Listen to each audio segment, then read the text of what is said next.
Galing circuit breaker, ang neutral, dito natin i-connect sa apat na neutral ng receptacle.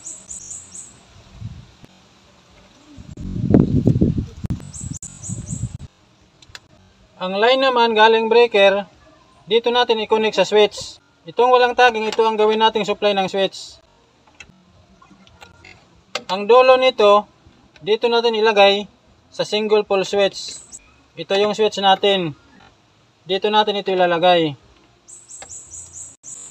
Itong isang wire dito, return ito ng switch. Dito yan. Ang dulo nito, dito na natin ito i-connect sa line ng apat na receptacle. Ito, at saka ito. I-on natin ang switch.